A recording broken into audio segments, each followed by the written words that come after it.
Welcome to Indiana Sports Beat Radio, brought to you by the Hard Truth Distilling Company in Brown County, Indiana. So for the thousands in attendance and the millions watching around the world, it's time! 3 on the way. Oh! It went in! It went in! And Indiana wins the ball game! Know your role and shut your mouth, you jabroni! Float game for the win! Ayler's gone. Come on, touchdown, Indy! Woo! IU! America! They got a football team now! Pretty simple. I win. Google me. You know that I'm the cream of the crop. Now, from the Hard Truth Studios, here's Jim Coyle.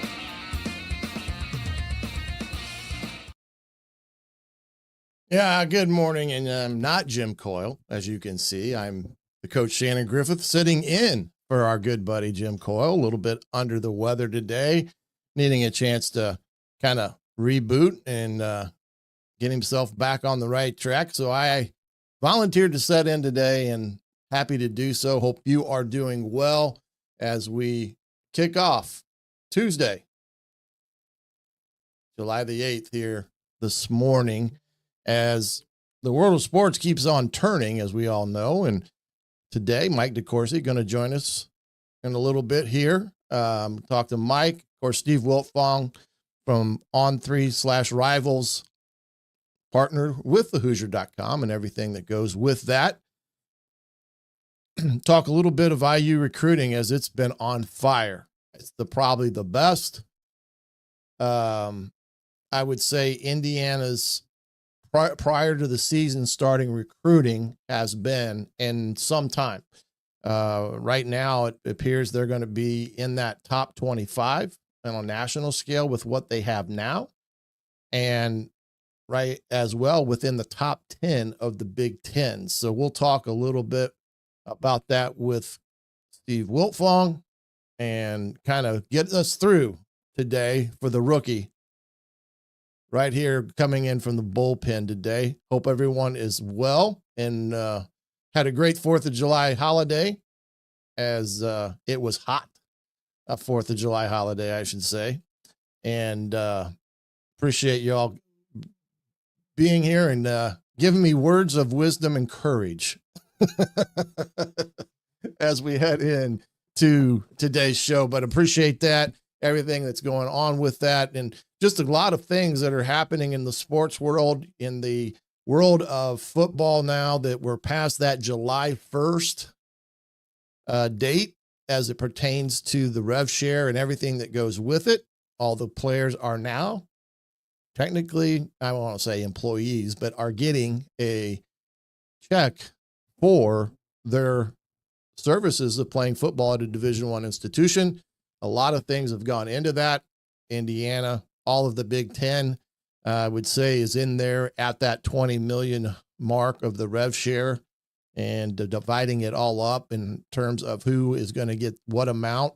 Probably won't know that. There's a lot of guesstimation out there right now as it pertains to what are those percentages. Is it 75 for football, 10%, 15% for men's basketball, and whatever percentages go to women's basketball, and then whatever is left over. So that is all in full swing today, as well as all the NIL stuff that is going on with the clearinghouse. They now have to have a clearinghouse that clears everything above $600. So we'll wait to see what all that entails this year with that, because there's going to be the bumps in the road, I'm assuming.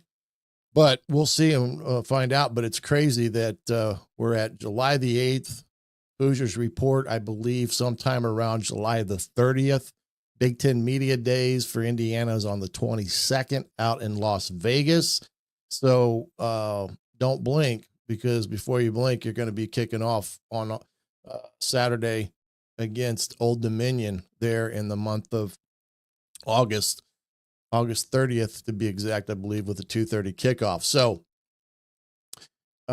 things are moving fast there. Of course, basketball has had their success as well.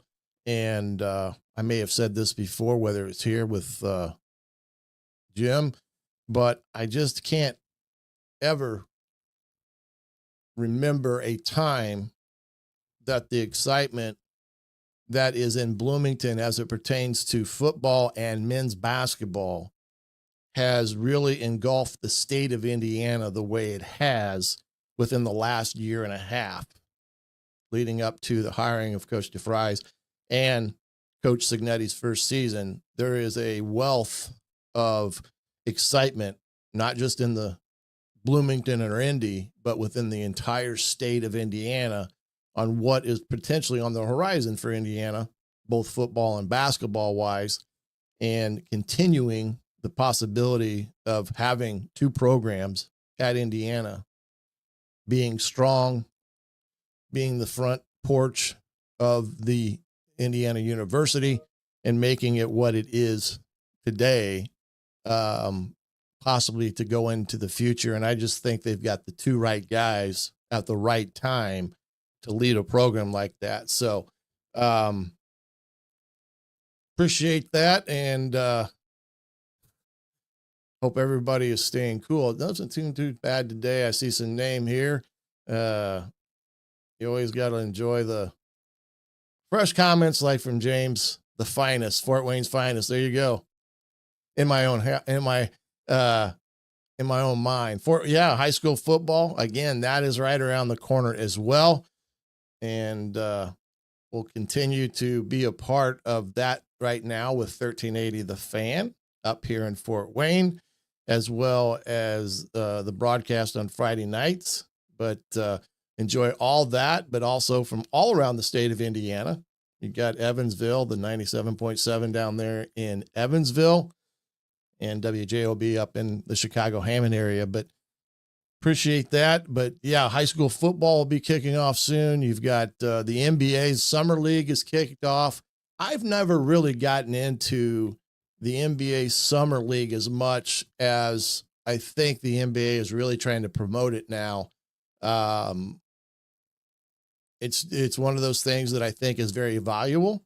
I would assume for those players that may have not saw the significant minutes, but getting their new draft picks involved into it, as well as those guys that need the minutes to be up and going. But that, I believe, kicked off the other day, because I think there are already 2 games within the end of the year thus far with all that. So it's kind of crazy to think that the NBA, who had just finished the finals with the Pacers, and now you've got the Summer League kicking off, ready to go. And as we see these professional leagues, and then sometimes the high school leagues are now, these sports are going year round as opposed to being segmented as it went with that. And I should do the whole show more often. Okay. Yeah, Jim. Hey, I told him I would always be the bullpen guy right now, as I'm kind of in a little bit of limbo as it pertains to a quote unquote job, kind of semi-retired right now, but told him if I ever needed a bullpen guy, I'm here for him. And right now it's the day that he needed me to step up and step in. I was like, sure, be glad to. And I said, I may be flying on by the seat of my pants as we go through today, but hey, it is what it is. But in that regard, but with the NBA, anybody with the Halliburton situation, that is a horrible thing to have seen with that scenario. And now he's going to miss the entire year. Miles Turner gone. I mean, Indiana in some respects is going to have to put a couple big bodies in there to fulfill those roles. And in the NBA, I don't think anybody is not replaceable. Of course, you get comfortable with guys that you're familiar with and you kind of know what they bring to the table. But nobody at that level of play is, not replaceable unless you're a superstar like a Michael Jordan was or anything of that magnitude. But I always feel that there's always somebody ready to step in somewhere, somehow, whether that's getting somebody in the free agency arena or getting a young kid that's coming off of a year and getting drafted and stepping into a potential role with that as well. But we'll get some of that. We're going to talk to Mike here in a second. I'm going to try to get us out into our first break. We're going to be right back here with Mike DeCourcy right after we come back from this message here on the Indiana Sports Beat Radio with the coach Shannon Griffith. We'll be right back right after this. Andy Moore Honda is Bloomington's #1 Honda dealer for a reason. Buy a new Honda and get a 3-month break from car payments. That's right, no payments for 90 days. That includes the all-new, all-electric Honda Prologue, and you get it for just 0.9% financing. Or the 2024 Honda Ridgeline Black Edition or the Honda Accord LX, both for just 1.9% financing. Get more to your door from AndyMooreHonda.com, Bloomington's #1 Honda dealer and your best place for new and used vehicles. If you're looking for a new home in the Indianapolis area, you need Cheryl Sizemore from Brick and Ivy Realty. Cheryl Sizemore has over 2 decades of experience, and that could be the difference in getting the home you want in today's tough housing market. Reach out to Cheryl at CherylSizemooreSells@gmail.com or 317-701-0838. That's 317-701-0838. Let Cheryl Sizemore sell or find your new home today. Located on 325 acres in beautiful Brown County, Indiana, Hard Truth Distilling Company is the biggest and the best craft distillery around. While Hard Truth is already known for producing internationally awarded whiskeys and spirits like Hard Truth Sour Mash Bourbons, Sweet Mash, and Hard Road Ryes, as well as their cinnamon vodka and the always popular Toasted Coconut Rum. Hard Truth Distillery offers so much more. With a full-service restaurant, ATV, and distillery tours, as well as live music, you can spend an entire day at Hard Truth Distillery while making your entire family or group happy. And that's the Hard Truth. Hard Truth products are available across Indiana, as well as many other states. So no matter where you shop, if they don't carry your favorite Hard Truth product, tell them you want the truth, the Hard Truth. Hard Truth Distilling Company encourages you to enjoy all of their products responsibly and to never drink and drive. Welcome back to the Indiana Sports Beat Radio with Jim Coyle. As of course, I am the coach Shannon Griffith, substituting in for Jim this morning, a little bit under the weather, and glad to be here. Going to bring Mike in here and make sure I can get him in here correctly. Us rookies at the helm, it could be ugly, but there he is. I made it in, Mike, and not Jim.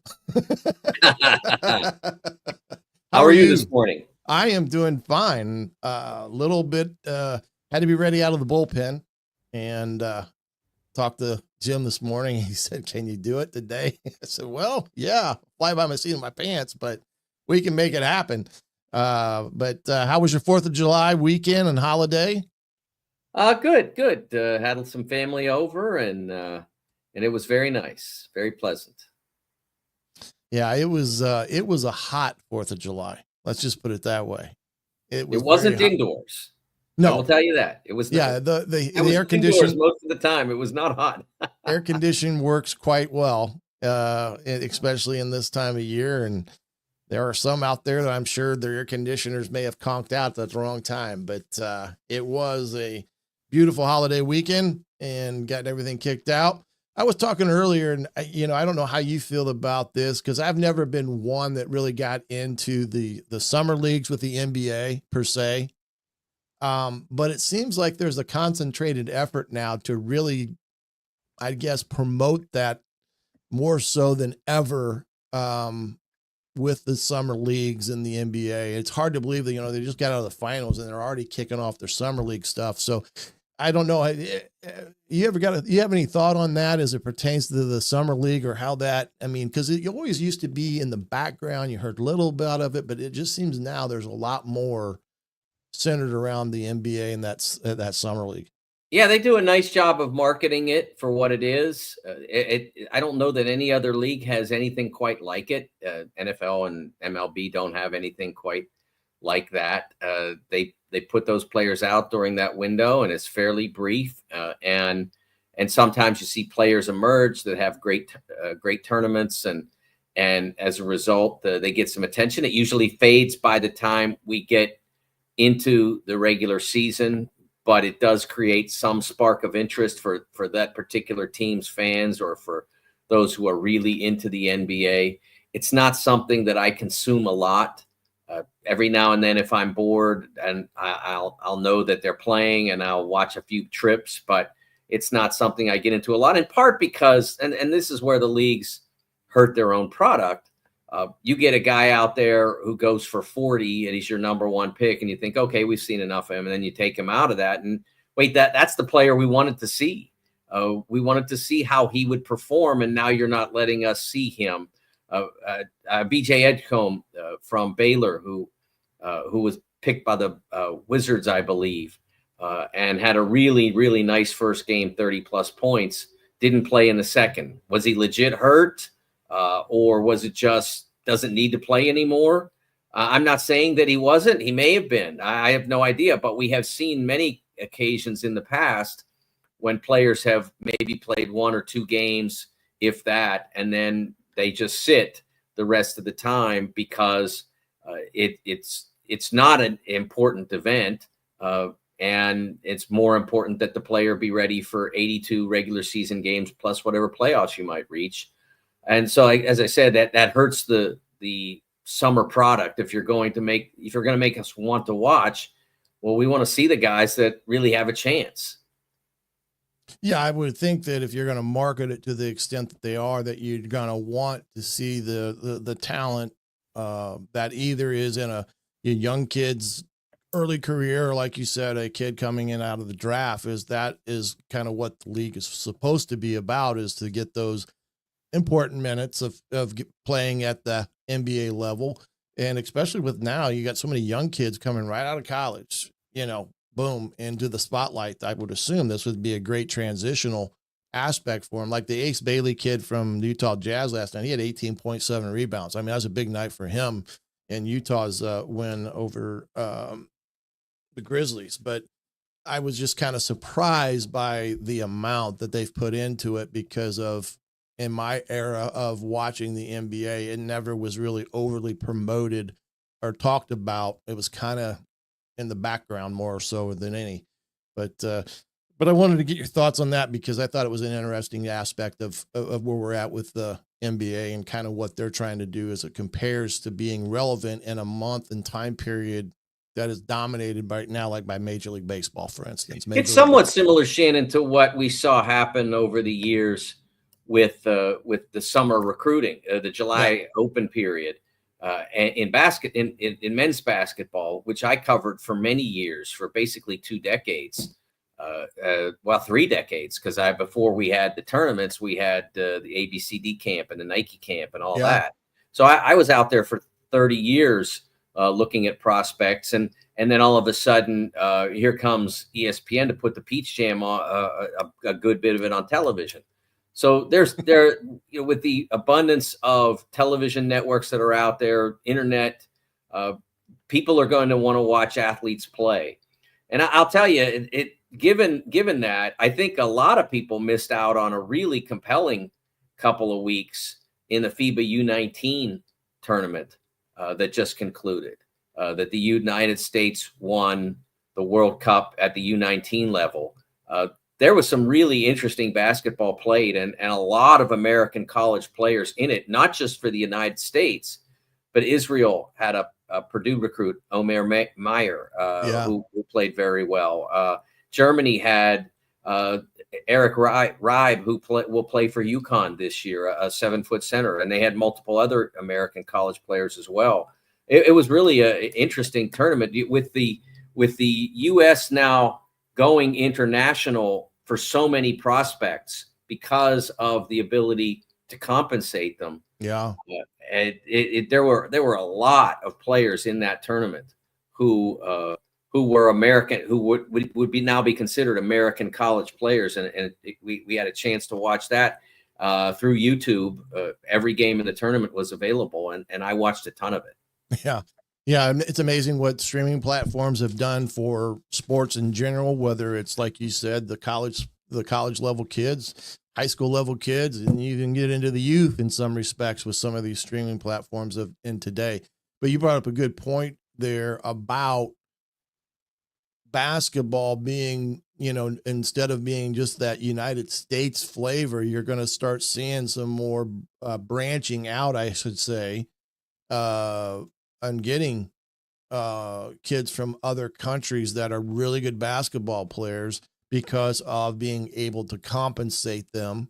How fast do you think that will scale? I'm sure we're going to see, like you said already, a couple here and there.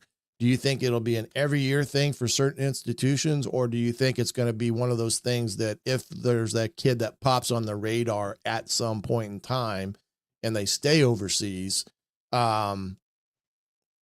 is that recruiting going to branch out into that arena with some of these schools? Honestly, Shannon, it's already gone really fast. You look at Illinois next year, and without looking at the roster now, I would endeavor to say that half, if not more, will be international prospects on Illinois' roster in particular. This past year, they had Kasparas Yakachonis, who was a very successful player and became a first-round pick. They're going to have many more next year. And I think you're going to see that more and more. Some of the players on Germany's team, I believe there was one at Texas Tech, another that I think is going to Washington. I mentioned the one going to UConn. Australia had a player, Furphy, who will be at UConn this year. So there's a lot of it out there. And these are just the players who happen to be in the U19 World Cup. And FIBA and the European clubs are kind of not happy about all of this because the players can leave their systems without compensation because they're going to college. And it's not the same as them going to the NBA if they're under contract to a European team and want to go to the NBA. Then those teams have to be compensated, or they structure their contracts to run out when they become draft eligible, and so then they leave without compensation. But at least the European teams can plan for that. In this case, the Dame Sarr, who will play for Duke this year, he left his team, FC Barcelona, with games still remaining in the 2024-25 season, and came here to play in the Hoop Summit game, and then will play at Duke next year. So I know they're not happy about that, but it's been a bonanza for the deepening of the talent pool at the Division I level. It's going to be really, in many ways, the best it's been in many years, because on the one side, we're seeing that happen, the young European player coming over and deepening it that way. And on the other side, we're seeing the veteran college player who for many years, Shannon would say, look, I'm 21, 22 years old, and I've got this skill that is marketable, and I may be an NBA player and I may not, but I've got to make some money playing this game. I can't just continue to do it. I can come back and finish my education.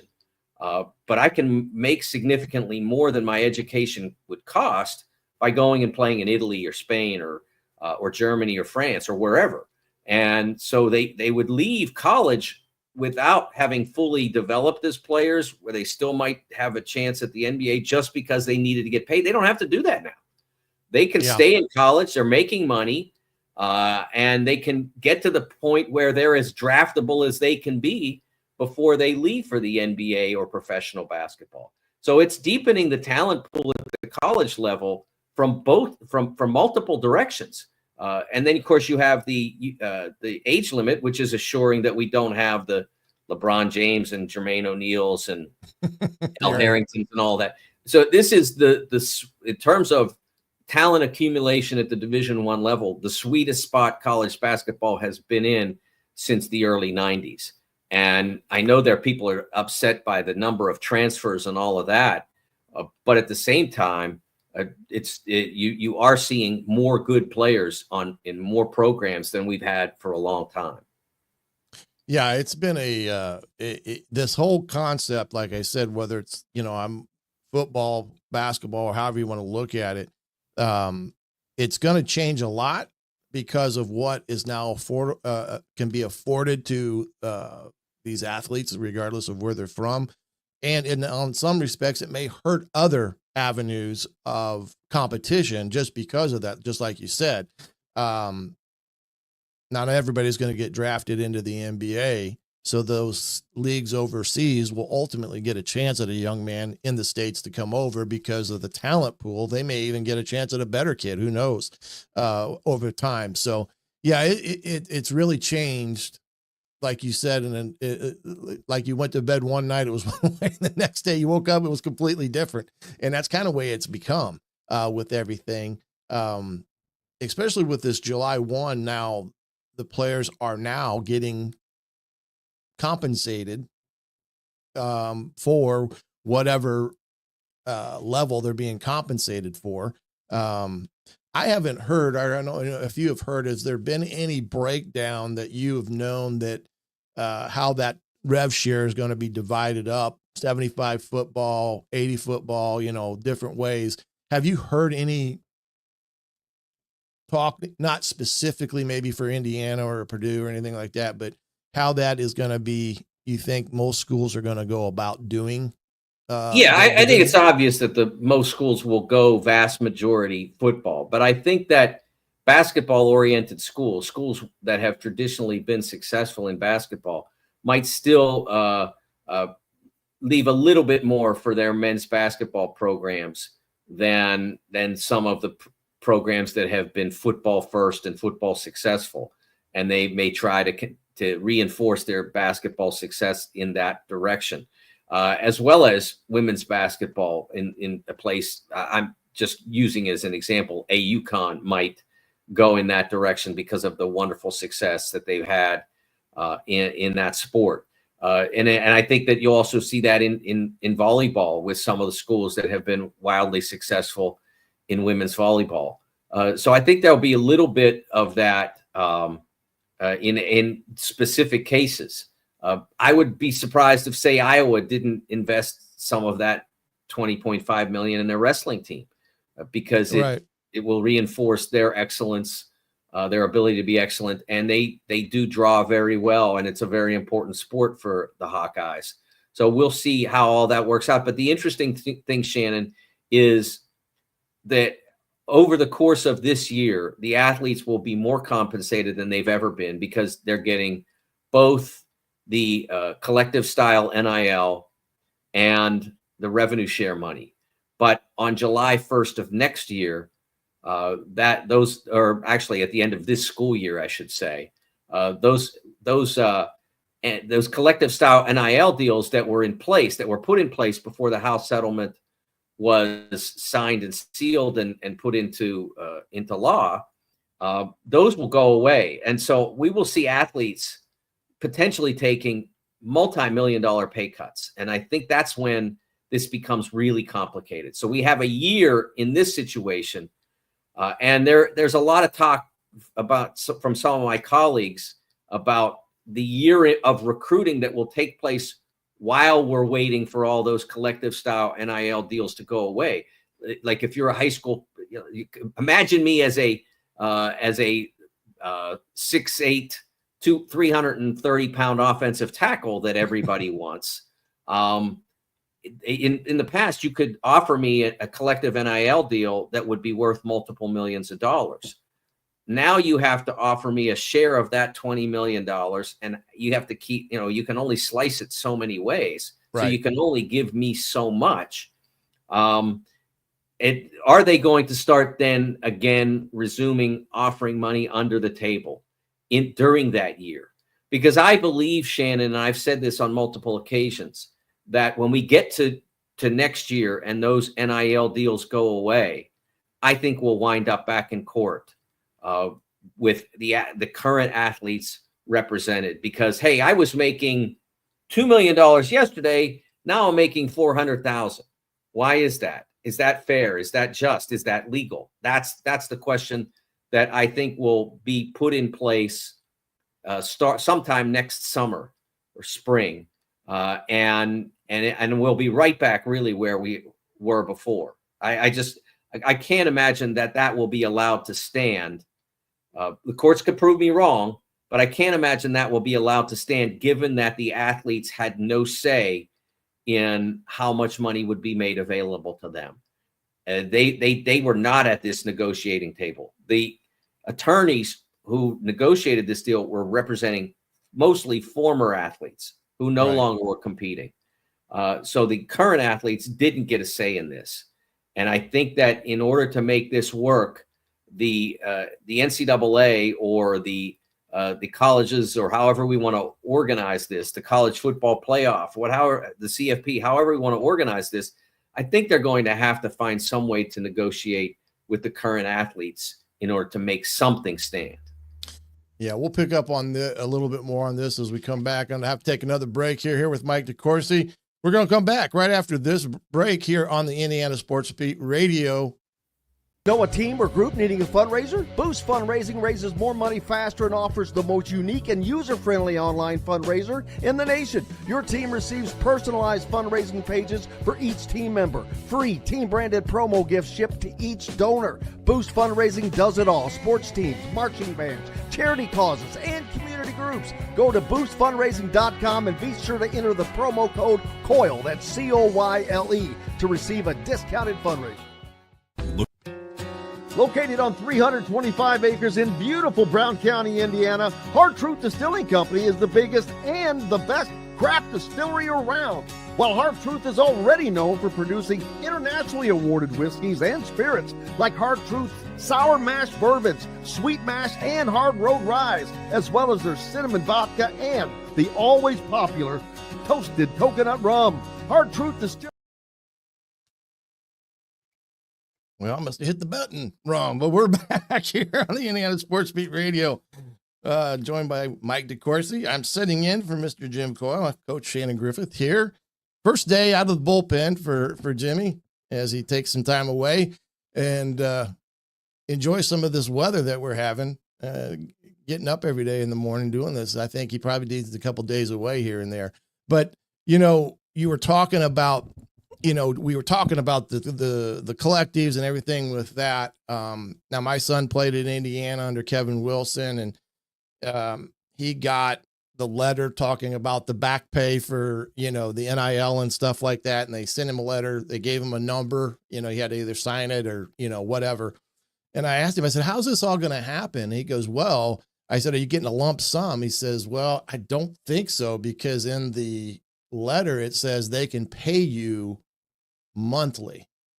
So they can break it up into monthly installments. And he's like, well, if they do that and they take X amount of years to do it, I mean, you may over a period of time get X, but you're not going to get X up front. So I found that interesting with the settlement as well. The other thing that just came about the other day, he sent me something, and I don't know if you've heard about this or yet. That's why I want to ask you this question. There are already companies popping up willing to buy a kid's rights to money, where they give him X and they'll give him that lump sum of money. And then the money that's coming, whether it's a weekly, biweekly, monthly type of deal, then they get that signed over to this company. So they're going to sell it, we'll give you pennies on the dollar, I would assume, and then they'll take care of. Have you heard any of that as of yet? Because that is really starting to, I guess, pop up quite frequently. Well, that sort of enterprise has existed for a while, Shannon. Yeah, just not in this particular space, because it didn't necessarily weren't. But I mean, car accident victims who get settlements that they get paid out over an extended period will sometimes get offers to do this. I'm a believer that if you're going to get X number of dollars, and I know in some cases, people need the money. I mean, there's a desperation there because they're unable to work or whatever it might be. But if you're a working person and someone offers you this, it wouldn't be an offer that I would accept as someone who is a working person. Yeah. Because there's no immediate need for me to have that money. But it's not an uncommon thing in general enterprise for this to go on. It's just interesting to see it enter this particular space. They always know, Shannon. I know. They always know. They know you're about to turn 65 and all the rest of that. They always seem to know. It's amazing. Yeah.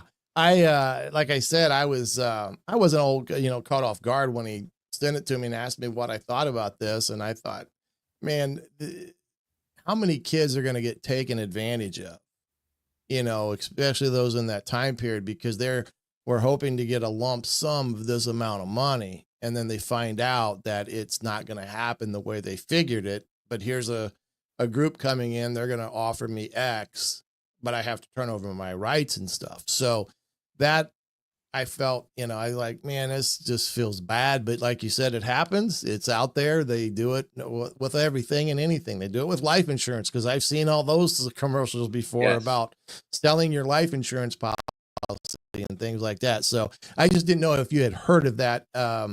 In this space, no, Shannon, I had not. Yeah, well, there you go. There's something to research. Yes, it's fascinating. I had not heard that but I'm not surprised because, as I said, they always, that's how they thrive in business. They always know what's coming.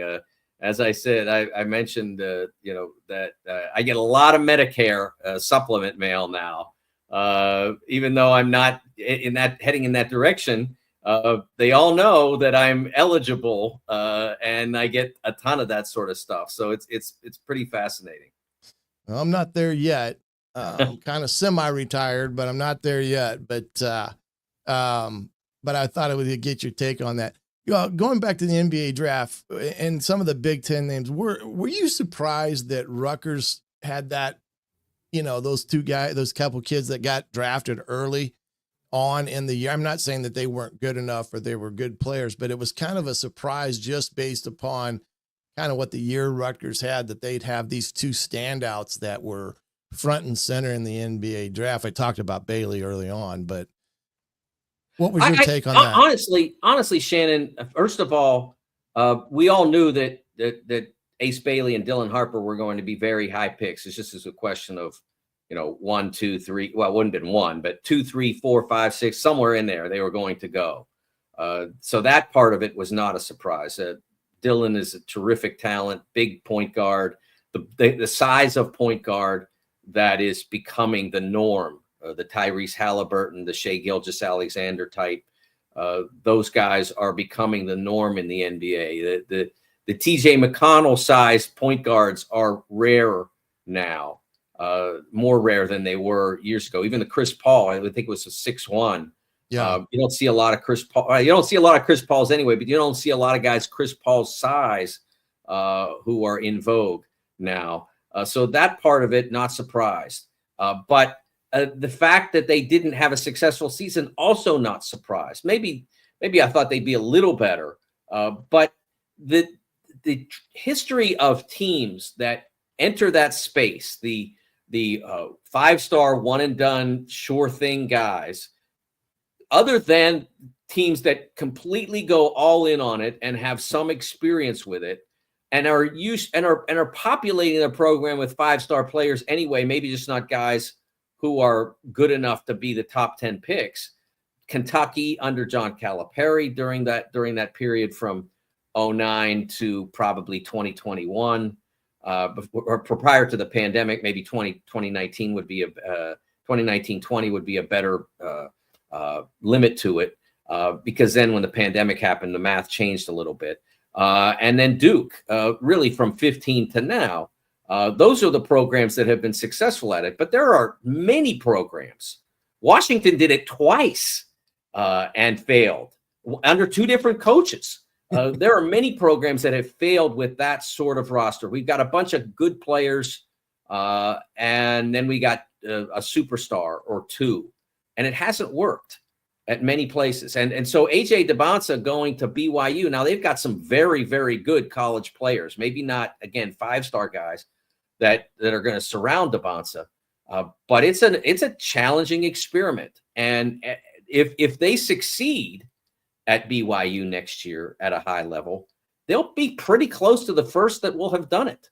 There might be another example out there, but there aren't very many. As I said, Duke, Kentucky, yes, but a lot of guys.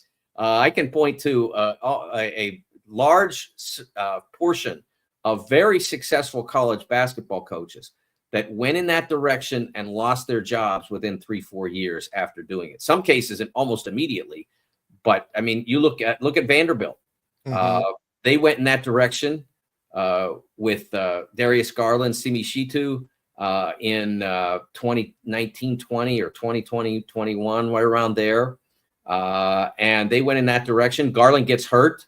Shitu becomes just an okay player. And before it's all over, Bryce Drew's gone. It loses his job and now is at Grand Canyon. So it's a tricky thing to do. Yeah, slippery slope, I would say, is pretty much the, word to be used with that because of how you laid that out, because it can be the end of one's employment. And shame on me, Shannon, because I didn't even point out the one that's right there in the backyard there. Romeo Langford comes to Indiana. Oh, yeah. It doesn't work. And Arch is out of a job 3 years later, I think. Mm-hmm. Yeah, I mean, it's, it can change quickly, outhouse to the, penthouse to the outhouse very quickly in some of those when things don't go the way you anticipate them of going with that. But, the one thing too, and I wanted to get your take on this as well, Mike DeCourcy from the Sporting News joining us here on Indiana Sports Beat Radio, is the situation with the Pacers. They have this magical year. I mean, you couldn't, to think that they were going to reach the finals. I don't think anybody in their world would have thought that was going to happen at all. But then to turn around after you make a great showing in the finals, take it to a game 7, you lose Halliburton, now determined for the year. He is out for the year. There's no chance that he's going to be back next year. And then, of course, Miles Turner is now a Buck. Well, where do the Pacers go from here? With all this, I mean, because I've said this before coming on, you be coming on, maybe you heard me or not, but I've always felt in the NBA, there's not somebody that's not replaceable, unless you're just that upper echelon Michael Jordan type, you get up into those players in their prime. But, losing Halliburton, losing Miles Turner after a magical year, I mean, it kind of went from a high to a low real quick for the Pacers and the Pacer fan. Well, I mean, and honestly, when he went down, you knew immediately that game was probably out of reach. Not impossible, but really unlikely. And then you, without knowing for sure, you're already thinking, if that's what I think it is, then next year's gone too. And that's a lot to take in one night. And of course, we knew within 24 hours, to maybe a little bit more than that he definitely was going to be, that it was definitely an Achilles and he definitely was going to be missing next year. I mean, I know they made it official yesterday, but in all honesty, if he had come back for any portion of next year, it would have been a very brief portion at the end of the season. It wouldn't really have had any material impact on the success or failure of the 2025-26 Pacers. I think that in a lot of ways, losing Miles at this stage is about as painless as it can be, because next year's gone anyway, at least from a standpoint of getting back to where you just were or going one game beyond that. That's not going to happen. It's just not logical. Mm-hmm. There isn't, you said no one's irreplaceable, but if you want to compete at the level that you were in this past season or even the year before when you made the Eastern Conference Finals, you have to have a healthy Tyrese. There isn't another one like him out there. They can get by with what they have or with some free agent signing, but there's not another Tyrese Halliburton out there. So what they have to do is spend the next year trying to figure out where exactly do they want to be at the center spot. Miles didn't have a good finals. No, there were reasons why, if there were some reasonable alternative, you might have said, hey, maybe somebody else can do more for us and take us even that one step farther. correct. I think Miles had a good playoffs, but he was a little inconsistent, and then he had a poor finals. Maybe the matchup was bad for him, whatever, but he didn't play great. So what you're losing there, you look at and say, okay, what can we do to be better? And that may not be an immediate term answer, but it's hopefully one you find in between now and when Tyrese gets back healthy, presumably in the fall of 2026. Yeah, I was always hot and cold on Miles Turner anyway. He was one of those players that he could be really good for a period of time, and then there was no middle ground. It was either here or there. And I thought that kind of showed some in the playoffs where he, started off pretty good, pretty solid there and reaching to the finals. And then it just started creeping out. And yeah, again, you got the matchups, you got all those things that could go into it. But Halliburton, yeah, that I agree with you. That one that's a tough one to try to fix within a year's time. Right. And I don't know if that can, happen. You just hope he comes back healthy, yes. and continue to, you look at the perimeter around him, it's pretty strong, and you have to figure out how you're going to pay Andrew Nembhard when he gets to the end of his rookie deal, and all those sorts of things. You have to figure that out, but you've got a good perimeter in place. You have a year and change to figure out, is there a championship level alternative to Miles Turner out there? And I'll be honest with you. There are journalists who would know the answer to that. Who's coming off of free agency? Who might be able to be had in a trade that you could get without giving up too many of the assets that make you a championship contender? But I don't know. I don't cover the league closely enough to know who those players are. Right. So but there probably are guys out there who you look at the Knicks a year ago, they made the move for Karl Towns. Those kinds of moves are out there. You trust Kevin Pritchard to make the smart one because he's done it on so many occasions.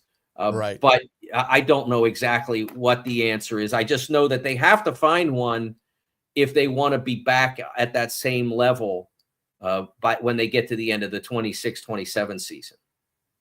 Well, I appreciate you being here on the first segment. We're going to bring you, I think you're coming back a little bit later as well. So we'll get into more of, a little bit of the Big Ten and talking that as we gear up here. The month of July is always an interesting time because there's so many things going on at one time in all the different sports. It's kind of one of the fun time of year, that pre-Christmas feeling. So we'll get you back here in a little bit, Mike.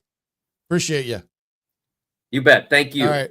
Yeah, that was Mike DeCourcy from the Sporting News. He'll be back here in a little while. We're going to take a break here real quick. When we come back, Steve Wiltfong from On 3 and Rivals as the recruiting expert. We're going to get his take on where the Hoosiers standing at right now in football, as they've been on fire ever since the summer period started. We'll be back right after this here on the Indiana Sports Beat Radio. If you're looking for a new home in the Indianapolis area, you need Cheryl Sizemore from Brick and Ivy Realty. Cheryl Sizemore has over 2 decades of experience, and that could be the difference in getting the home you want in today's tough housing market. Reach out to Cheryl at CherylSizemore@gmail.com or 317-701-0838. That's 317-701-0838. Let Cheryl Sizemore sell or find your new home today.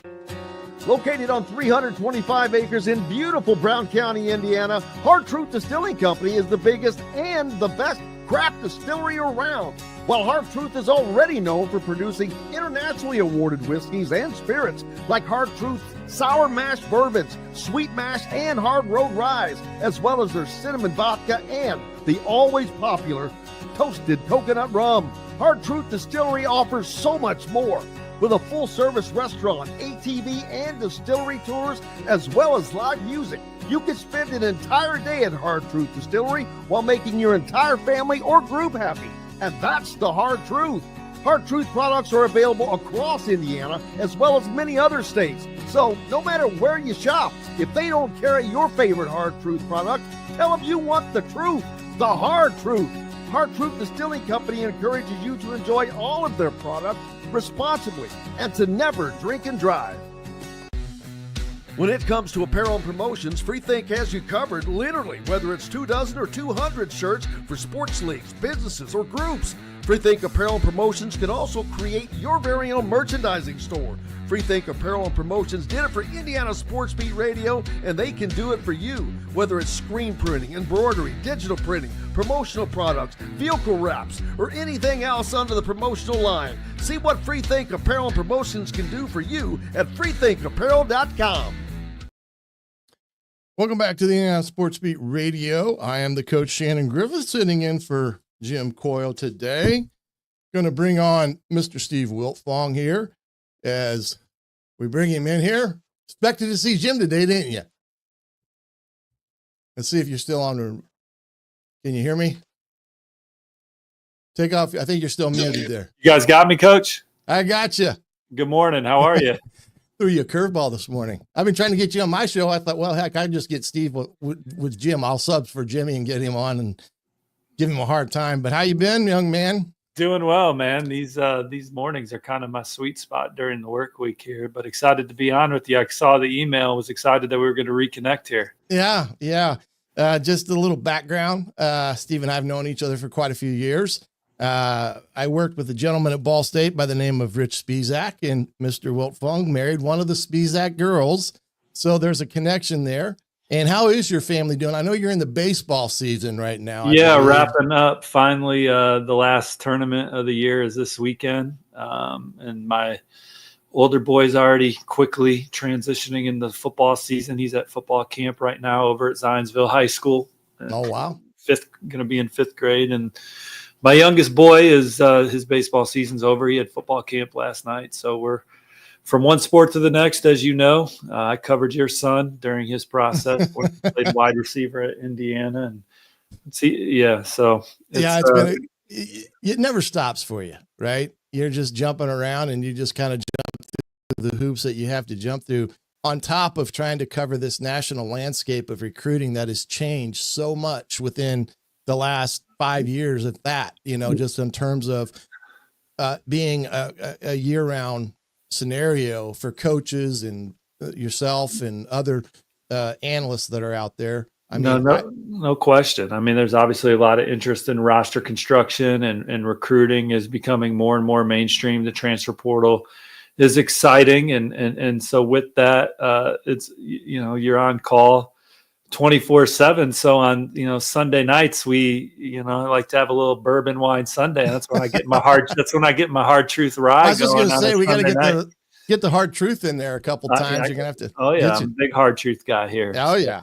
Yeah. That's it's a very nice, smooth bourbon, as you would say. But, I wanted to, when I was coaching at the D1 level at Ball State, we were never this far ahead in recruiting.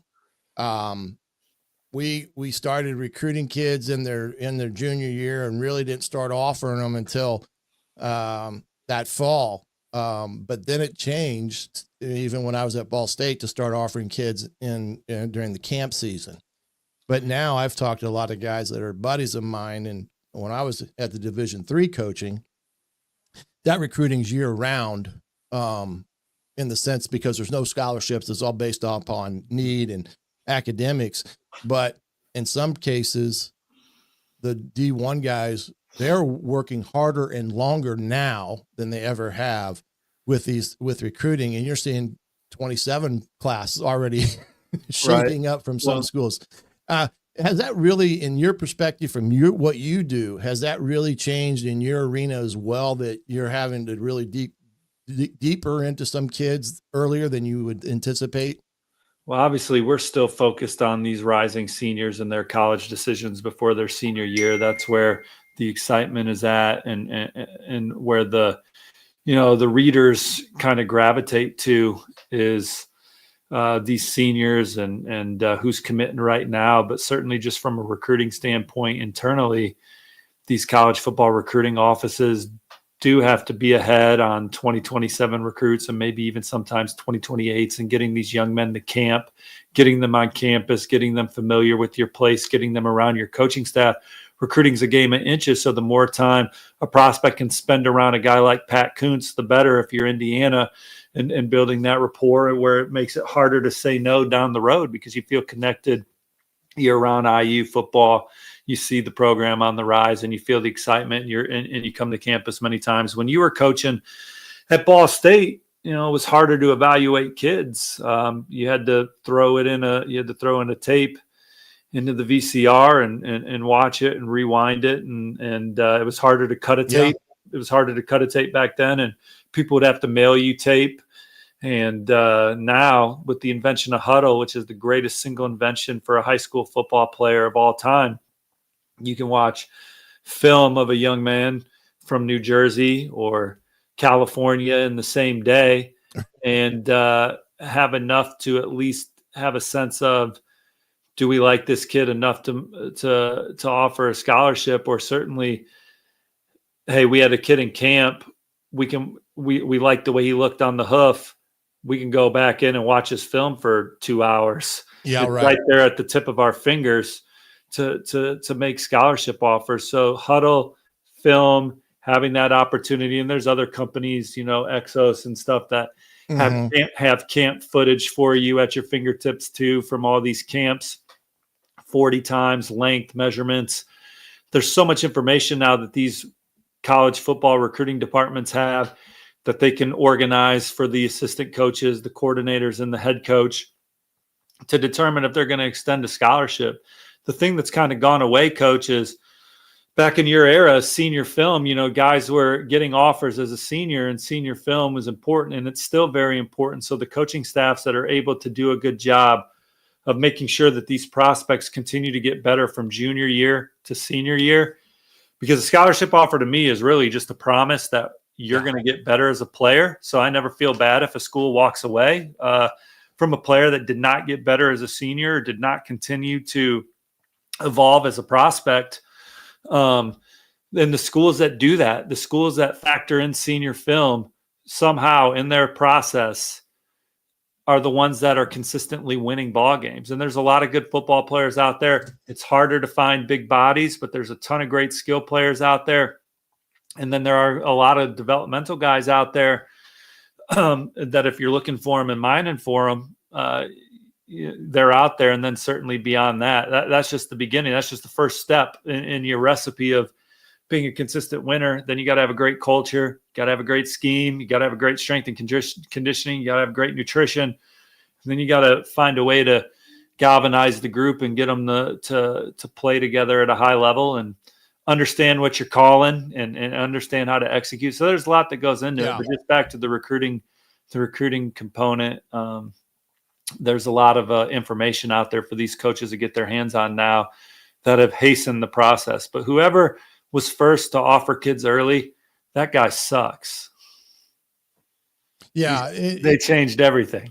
Yeah. It has completely changed. Like you said, the inventing of the digital media phase.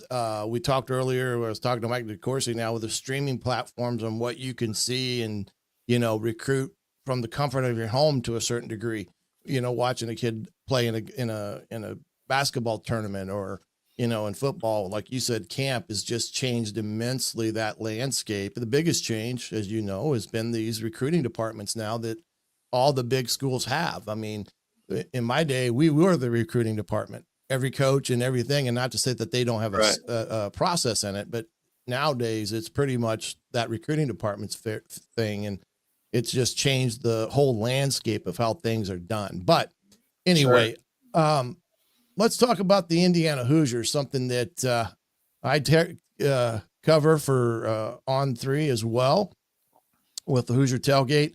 Recruiting for Indiana has been on fire, Steve. I don't ever remember a time that the recruiting trail for Indiana and the brand recognition, I guess I should say, has been any higher than it is right now, not just within the Midwest. You're talking throughout the Southwest, Southeast, everything in that regard. I just feel like it's really stepped up with Coach Cignetti and what he's been able to do within a short period of time. Well, obviously, it's a coaching staff that's very confident in their program and their process.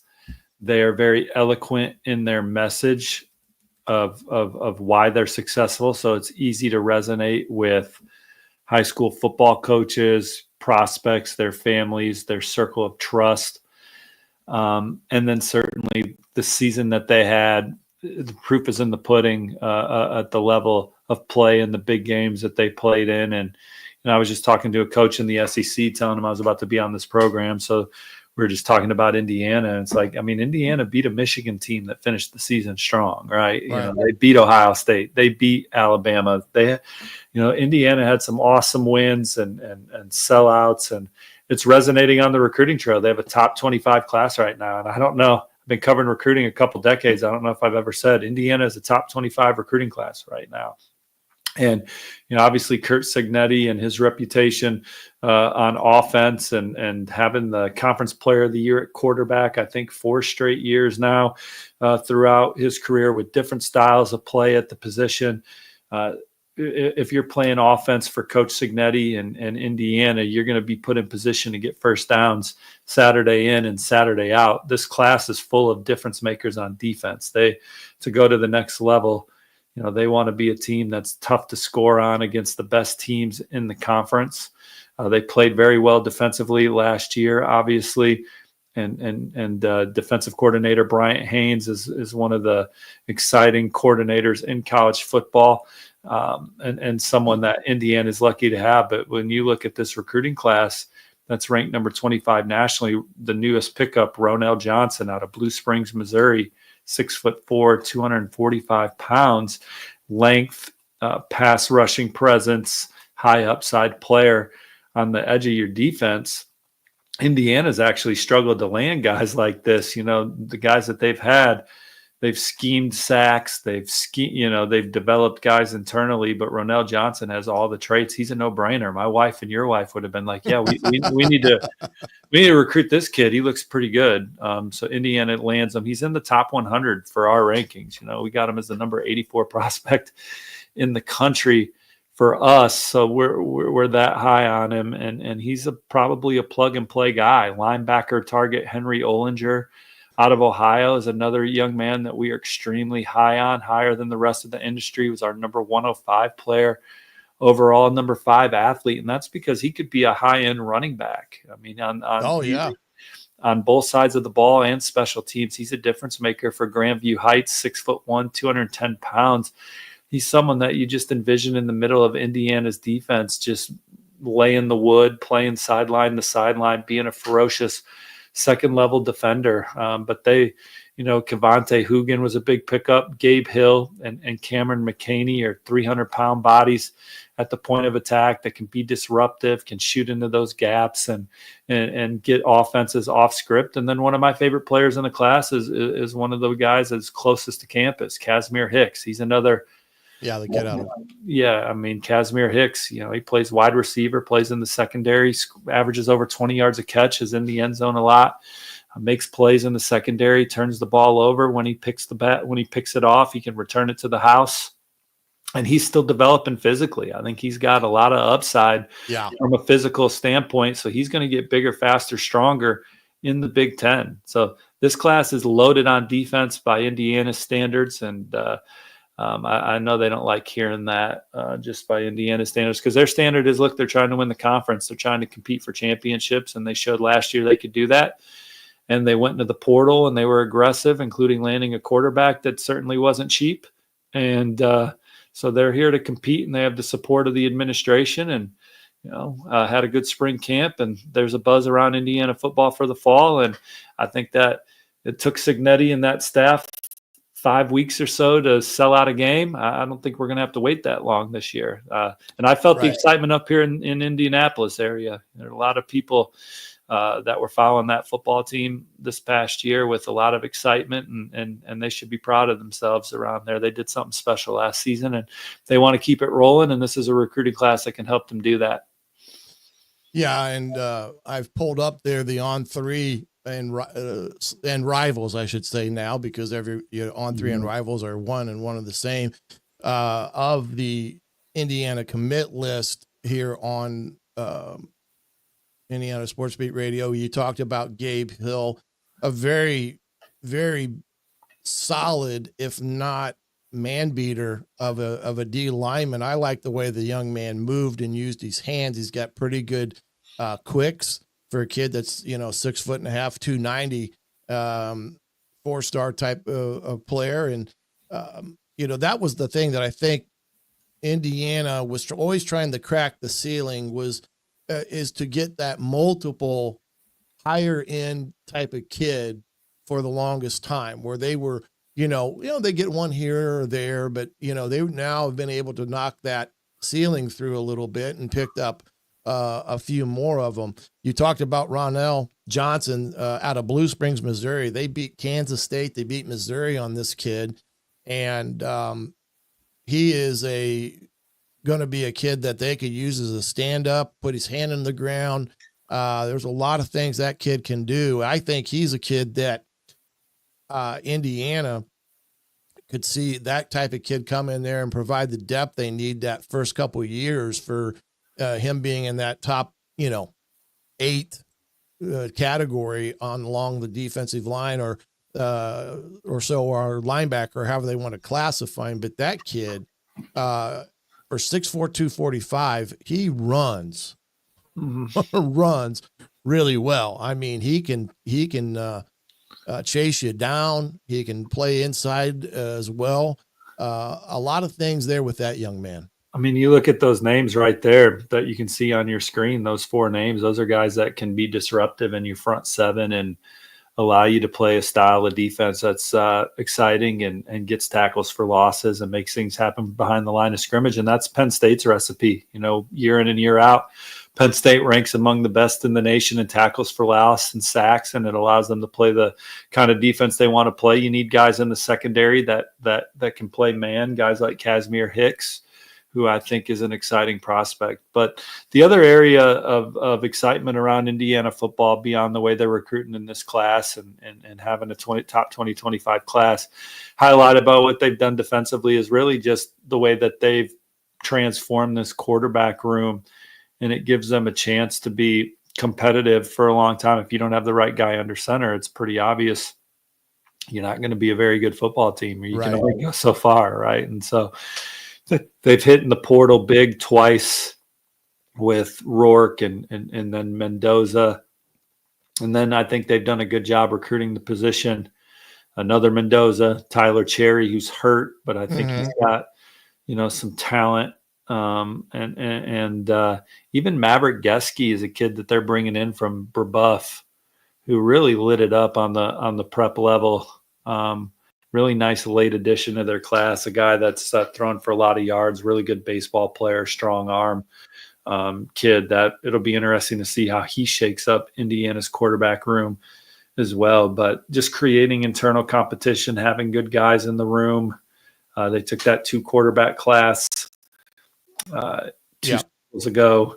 And, they have Cash Herrera committed from California right now, who at one point was committed to Iowa. So quarterback, the emphasis there and the way that they're able to promote why it's good to come play for a Kurt Cignetti team is just the success that the quarterback has year in and year out. Best statistically and an award standpoint, been the best quarterback in the league for whatever league he's coaching in. Yeah, well, Shanahan has had, offensively has done a great job of Coach Cignetti's hand in it as well, based upon his background as wide receiver, quarterback type of guy. They wanted Fahey from California as well. And, unfortunately Ohio State decided to put an offer on him because they probably lost the guy that they wanted. And so that's just kind of how it works. But, Cash is a darn good quarterback as well out of that California area. Deep this year, California. Recruiting Yeah, recruiting's not about who you don't get; it's about who you get. And what you do with them. So,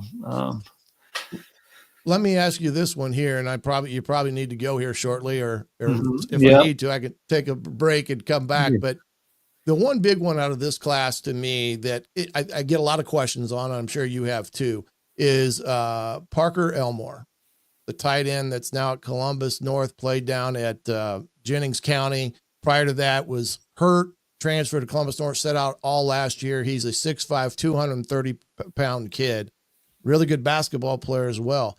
This young man, I do think will be interesting to see how he progresses this year at Columbus North. But any take on him in terms of, what you know or seen of him? He's a kid that, of nowhere, came out of nowhere, got an offer at camp. Here's a kid that went to camp, got an offer. Athletically speaking, and what I've seen of him on tape has been pretty impressive. Right. Well, he's a young man that obviously in his career on the high school level, he's played some quarterback and played some wide receivers. He's gotten some opportunity on defense and then varsity basketball player since his freshman year. So someone that he's been tradesy, he's forced turnovers on defense, but he's a guy that I'm certainly not as familiar with or seen as much of as like a Casimir Hicks, right? Yeah. But you see the measurements, you see both sides of the ball, you see multi-sport. He's going to have a chance at Columbus North to really have a great senior year and improve his stock. And that's why college camps are so important, and to get the right guys there, making sure you're evaluating guys, you got guys on your warm list, making sure the guys on your warm list come to camp and compete and work out and have the DNA and temperament and intangibles you're looking for. And they extended him a scholarship, and he'll have to go out there as a senior and continue to show that he is worthy of that. But he's got the traits and the athleticism, being the multi-sport kid and multi-positional value that he's brought on the high school level to date. Well, I like I said, he was one that I get asked quite a bit about, and I had to search for some tape of him, found some summer tape of him, and I was impressed with his ability at the tight end position because of the way he ran. Evaluate. Yeah, that's the tough thing. But that's one thing I said about Kurt Cignetti. Remember, now he spent a number of years at levels where he had to look at a kid and ultimately project what he felt he would be in 3 years or 4 years down the road. Here's a kid that I think he sees what he can be, and he understands within his system, he probably thinks he can help him become a really good player in terms of what they like to do with that tight end position, somebody that can play attached, unattached, and do a lot of things. So we'll see what all that happens with that. But not only are you projecting these young men and doing a good job of identifying and evaluating, but then you do a good job of developing and scheming them into their best versions of themselves, which has really been his secret sauce, is this an excellent football coach.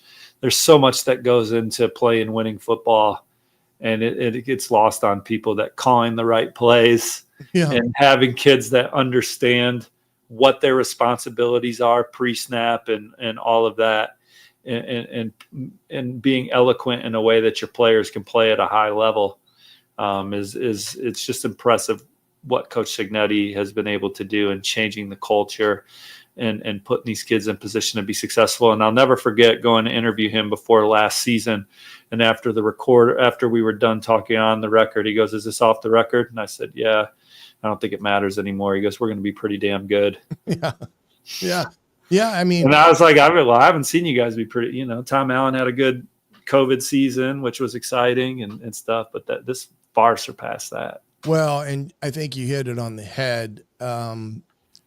He really has changed the mindset, not just in and around Bloomington, even throughout the state of Indiana. I've never seen as much excitement for Indiana athletics, both football and basketball, as I'm seeing now engulf the state of Indiana, let alone Bloomington and that Indy area that we've seen. And when you get the type of recruits that they're getting in the door in football, basketball, you kind of expect some of this, but when you get some of these kids that they've gotten right now, it really generates that excitement because of what can be with what they've got coming. And as you know, the portal's great for, for things that you need or something you lost, but you cannot just say I'm going to live by the portal.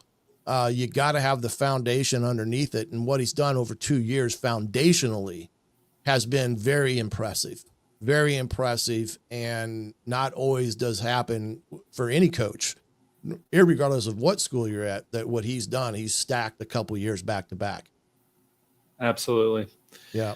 Well, Coach, it was great connecting with you, man. You do, Ben. And you guys. One last thing, is there any out there that the Hoosier Nation should be, thinking about here over the next couple of weeks, or you think Indiana right now is pretty well settled with this 22 commitment prospects right now, because I'm not sure how much they've got available.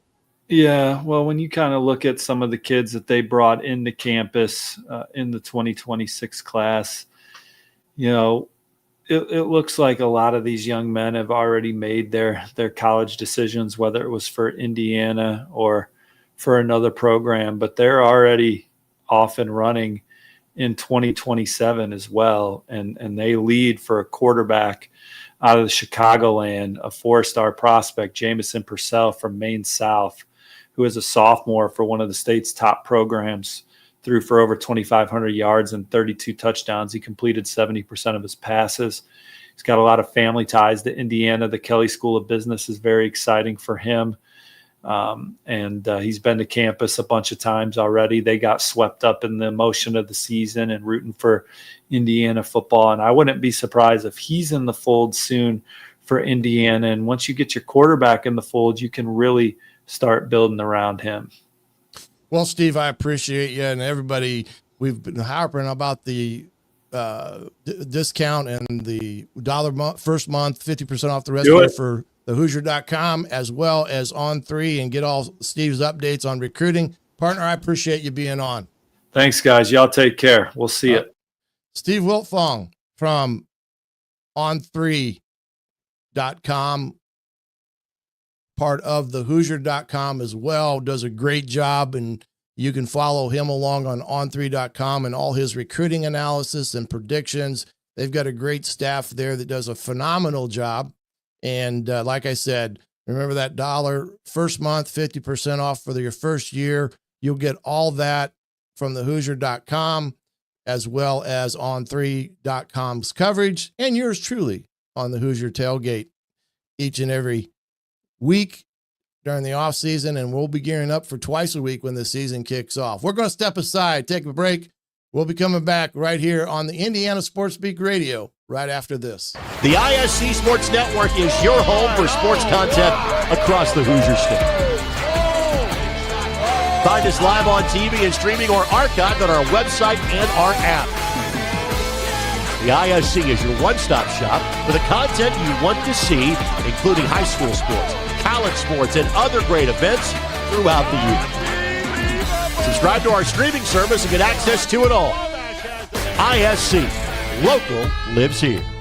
Know a team or group needing a fundraiser? Boost Fundraising raises more money faster and offers the most unique and user-friendly online fundraiser in the nation. Your team receives personalized fundraising pages for each team member. Free team-branded promo gifts shipped to each donor. Boost Fundraising does it all. Sports teams, marching bands, charity causes, and community groups. Go to boostfundraising.com and be sure to enter the promo code COYLE, that's COYLE, to receive a discounted fundraiser.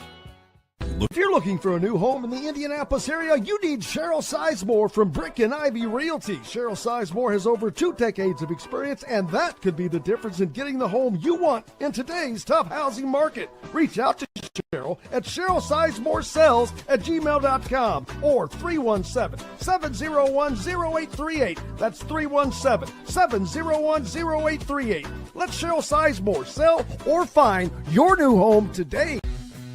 When it comes to apparel and promotions, Freethink has you covered, literally, whether it's 24 or 200 shirts for sports leagues, businesses, or groups. Freethink Apparel and Promotions can also create your very own merchandising store. Freethink Apparel and Promotions did it for Indiana Sports Beat Radio, and they can do it for you. Whether it's screen printing, embroidery, digital printing, promotional products, vehicle wraps, or anything else under the promotional line. See what Freethink Apparel and Promotions can do for you at freethinkapparel.com. Welcome back to Indiana Sports Beat Radio. And the coach, Shannon Griffith, subbing in here for Mr. Jim Coyle. Appreciate Steve Wiltfong there, that last segment. It's a really something to see with the recruiting job that these young staff has done there at Indiana. And Coach Signetti has really, like Steve said, changed the culture and the mindset, which is some of the toughest things to do when you've not had a ton of success at a school like Indiana in terms of W's and L's. And what he's done since he's been on the campus at Indiana is nothing short of spectacular when it comes to the recruiting game and things of that nature. The brand awareness of Indiana football is very, very broad nowadays. And these coaches, when they get a chance to walk into a school, kids understand where Indiana is and what they're all about and what they've been able to do. So, got to tip their hats off to that. And again, with some of this recruiting stuff, and and those that have caught the Hoosier tailgate, and if you haven't, I invite you to come and check us out once we get rolling back here next week on Thursday nights at 7:30. And then when we head into the season, you'll get 2 times a week with the Hoosier football tailgate on the Hoosier.com, as we will talk about previous game evaluation and analysis. And then on Thursday nights, we always do a preview of the next game. So by all means, if you get a chance, give us a stop by and see us as we do a live show, just like we do here on Indiana Sports Beat Radio. But the amount of work that this staff has done and Coach Signetti through a period of time of the last part of June and with their camps and stuff, they really did a great job. And like Steve alluded to, this is not just the 26 class that they've done work in. They've done a lot of work in the 27 class as well with offers and such. And, you know, I think Steve did a good job of explaining, you know, what an offer is at this time. It's just kind of a promise to keep the communication going and things like that. And if a kid decides to commit, they'll decide whether they take that commitment or not. And they've done 22 of them. So they've done pretty darn good when it comes to that aspect of things. But everything's changed in college football in a short period of time with the rev share and NIL and things like that I don't even be able to keep up to date on all of that as a former coach, even as it pertains to those types of rules and regulations with the rev share. And I think even Mike had talked about this earlier with the NIL and such, that there'll probably be at some time some form of collective bargaining unit or arm that will be a representation of the players when it's all said and done, because of all the things that are changing rapidly. I think they've got the guardrails now that they hadn't had a year ago. That could all change, of course. But I think now when you look at a playing field that is somewhat level, you know exactly what each school has, the guardrails that they have to abide by. And there's not this under the table mentality as much as there once was in some of these instances and stuff. And I think one of the biggest things that changed a lot of this was the fact the Supreme Court limited what district courts can do in terms of injunctions. And that was one of the things that the NCAA was getting lambasted by. A judge would make a ruling in Tennessee, but it would go into effect for the entire country.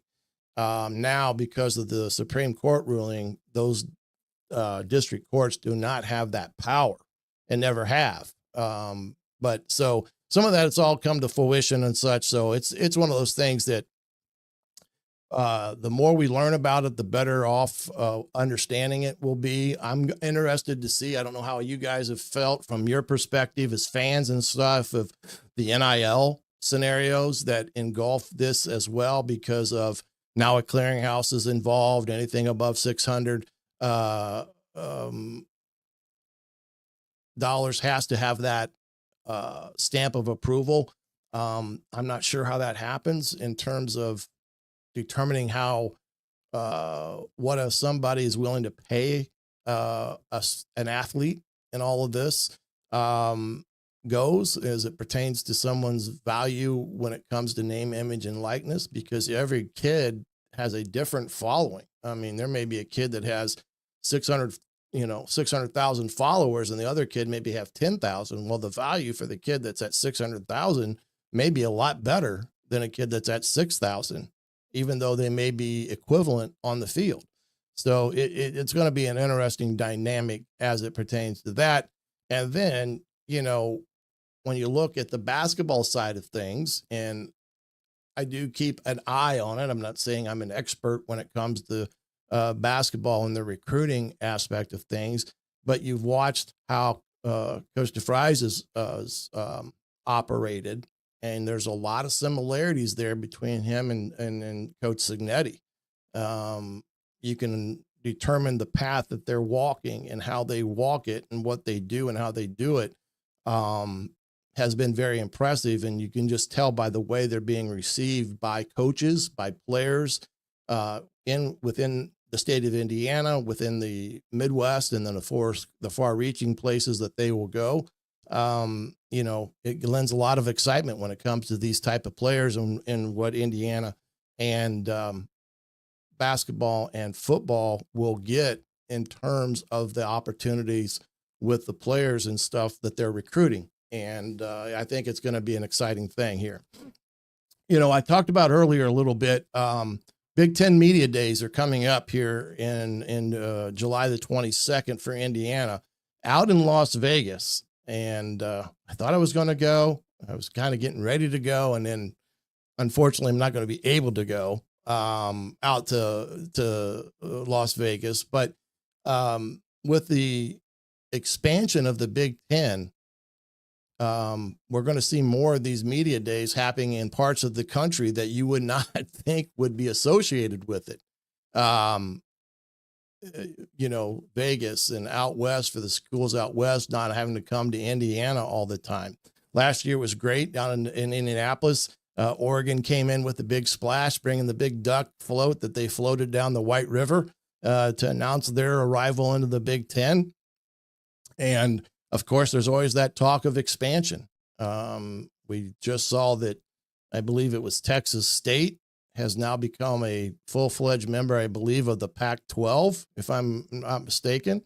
There has been some rumblings that I've seen and heard about expansion in the Big Ten of a Miami and potentially a Florida State being lured into the Big Ten, which I think would be a great addition to a conference that already, as it pertains to A to Z, in terms of the powerhouses that are there, to add those two caliber programs would be awesome to see with all that. But we're just on the cusp of something that we're all not aware of let's see. Yeah. Brian, you've been saying Florida State for a year. Well, it's not, I would say it's not out of the realm of possibilities. And yeah, David, I think you're correct. Why not make it 20? But the way things are going here, with expansion and stuff, I think you're going to see more and more of it, because eventually I do think they're going to get the teams they want, both football and basketball, in these upper echelons of the power conferences like the SEC and the Big Ten, and really start whittling down on who can and who can't be a part of the big money per se in that regard. But we'll have to see and what if that happen or not. But Miami and Florida State in the Big Ten, that would add some more Southern flavor, I guess you could say, kind of creeping into the Big Ten or the SEC territory of things. And that'll be an interesting aspect of things when it comes to it. The month of July is always a month too, not to segue too far away from what we're discussing here when it comes to football, but There is so much going on in the month of July. If you are a not a football fanatic, but a sports fanatic, you've got Wimbledon going on right now. You're going to have the British Open here in a couple weeks. We talked about the Big Ten Media Days. Report date for Indiana, I do believe, is sometime around the 30th. You're able to start practice, I believe, for Indiana on July the 31st, which is somewhere between 29 and 30 days prior to your first game. So they'll be coming in, a couple days prior to that, but you've got that on the cusp of happening. You've got, like I said, Wimbledon. You've got the British Open on fire coming up, and as well as Major League Baseball being in their part of the year where All-Star game will be around the corner. So if you're a sports nut like I am, you can't beat what you got right now. And lo and behold, you got the Colts going to be reporting here for too long at the end of July as well. So it's going to be one of those things that hold on to your seats, and not to forget about Indiana basketball, but they're going to be in Puerto Rico in a month.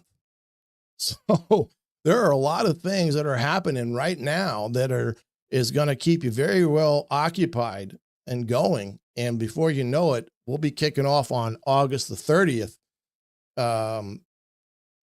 against Old Dominion at 2:30 in Memorial Stadium. And that would be a nice thing to see with everything. Do I sing? No, I don't. The guitars in the background are pure show. If you heard me sing, you'd leave quite quickly if I had to do that. So it would not be pretty if you had me sing. But, with AI today, I could probably get something out there, and by all means would be pretty good. I could probably have somebody do it, fix me up pretty good. But no, I do not sing. And like I said, it would be ugly if I did. So in that regard, but yeah, like I said, Puerto Rico for the Hoosiers, that's going to be an interesting thing to kind of get the first taste of what Indiana basketball is going to be all about. That's kind of the nice thing about basketball. You do get some lead up time with the basketball programs and such to see what you kind of got in the hopper and what it could be in terms of any type of a rotation and such. And I think they're going to be pretty darn good if from my perspective and what I've seen in terms of what they've got on the court. But that's the one thing about basketball is you get that lead up until that. In football, it's kind of, you just hit the ground running, and, you go for 12, 14 weeks, and, then Thanksgiving's here and Christmas is, around the corner. But anything with that, I just think it's one of the fun times of years that we've got with everything. And Russell wants, have I ever heard of Coney Island? Oh, absolutely. It's one of the mainstays here in Fort Wayne, Indiana. Very good Coney dogs there at the Coney Island. Been there several times, especially when I was growing up as a kid. Can't say I haven't been there in a while, but it is one of the nicest things, as is Powers Hamburgers, which is kind of like your White Castles, but better. So there you go. A little trivia here for the Fort Wayne, Indiana area of things. So, hey, we're going to step aside, take another break here, and we'll be back with more of your Indiana Sports Beat Radio, all right here with Coach Griff right after this. Located on 325 acres in beautiful Brown County, Indiana, Hard Truth Distilling Company is the biggest and the best craft distillery around. While Hard Truth is already known for producing internationally awarded whiskeys and spirits like Hard Truth's sour mash bourbons, sweet mash, and hard road ryes, as well as their cinnamon vodka and the always popular toasted coconut rum, Hard Truth Distillery offers so much more. With a full-service restaurant, ATV, and distillery tours, as well as live music, you can spend an entire day at Hard Truth Distillery while making your entire family or group happy. And that's the hard truth. Hard Truth products are available across Indiana as well as many other states. So no matter where you shop, if they don't carry your favorite Hard Truth product, tell them you want the truth, the hard truth. Hard Truth Distilling Company encourages you to enjoy all of their products responsibly and to never drink and drive. Hello, everyone. Jim Coyle with Indiana Sports Beat Radio. Thank you, as always, for listening to our content. But for more in-depth coverage on the Indiana Hoosiers football, basketball, and recruiting news, go to thehoosier.com on 3. Now with On 3 and great national writers like Ari Wasserman, Andy Staples, and Steve Wiltfong for football. Pete Nakos, J.B. Shaw, and Joe Tipton's constantly breaking stories on the basketball side. And the local coverage from Alec Lasley, Kyler Staley, and Zach Browning. You can catch something new every day at thehoosier.com. Go there. Sign up today. Welcome back to the Indiana Sports Beat Radio with the coach Shannon Griffith sitting in for Jim Coyle today as he takes a little break away from things and has some time to himself, I guess you could say. But it's one of those things. He asked me to do it. I said, by all means, be glad to help you any way I can. And here you go.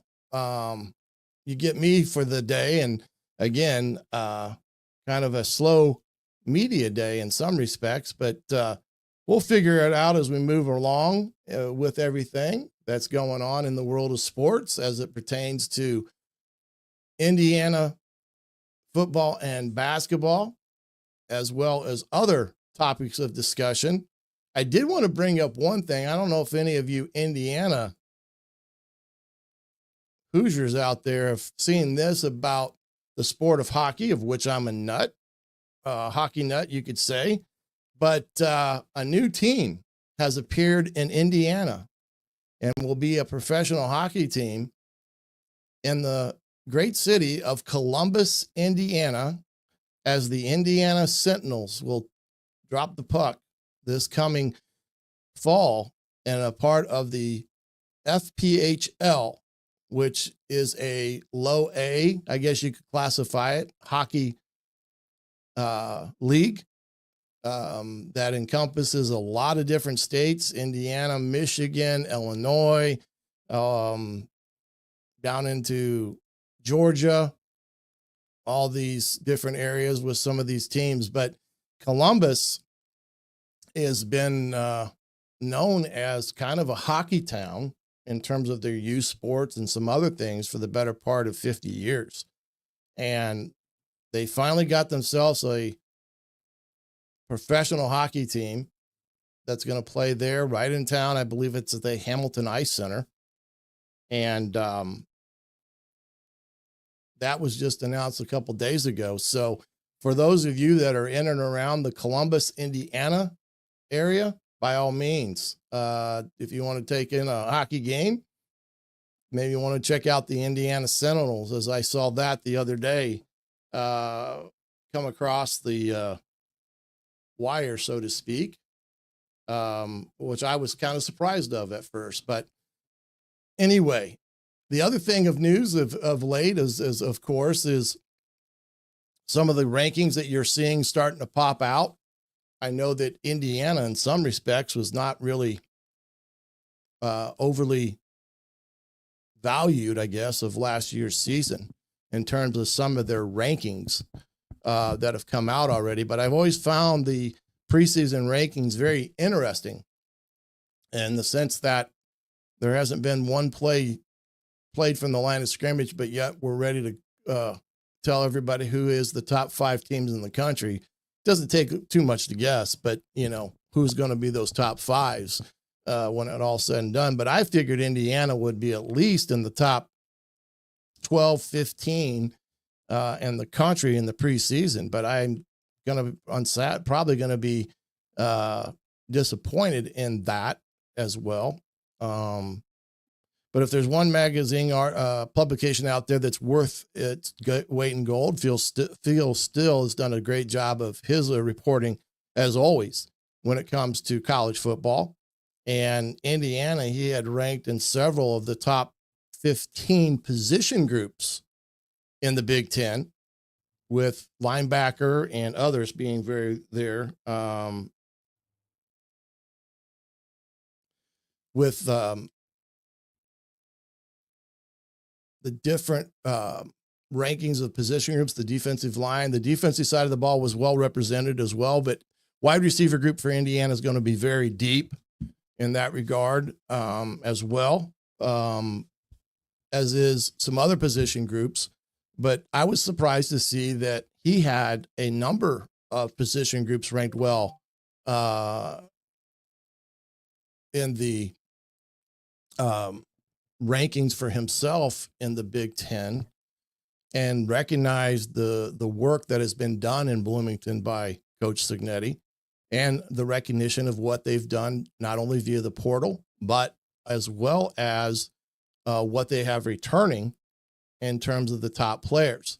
I think they rated the linebacker group in the top 15.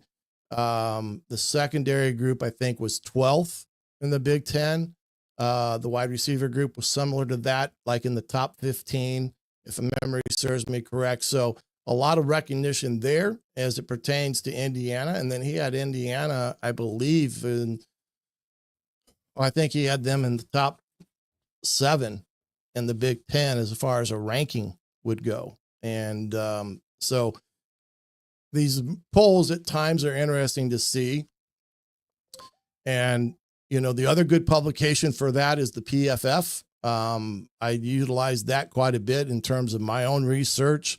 They have had Indiana's position groups also ranked very high, especially like the DB room, which I think is going to be one of the better ones we've seen with what they've added to that room, is going to be dynamite as it pertains to what Coach Haynes really likes to do with man coverage and stuff. So those are the type of things that, if you're looking for publications that really spell some things out from A to Z with some of that, those two publications for me have been always well served in terms of a viewpoint of the national landscape of college football and stuff. And, you know, the last thing I think we all want to see is, you know, look, there's no question, I believe, that Arch Manning is a very, very, very good quarterback, and probably be a very good quarterback for Texas. Of course, if you ask Steve Spurrier, he may have another viewpoint. As he said, he sat behind Quinn Ewers, who was not even a draft pick. But there's this sentiment out there now that he's already been,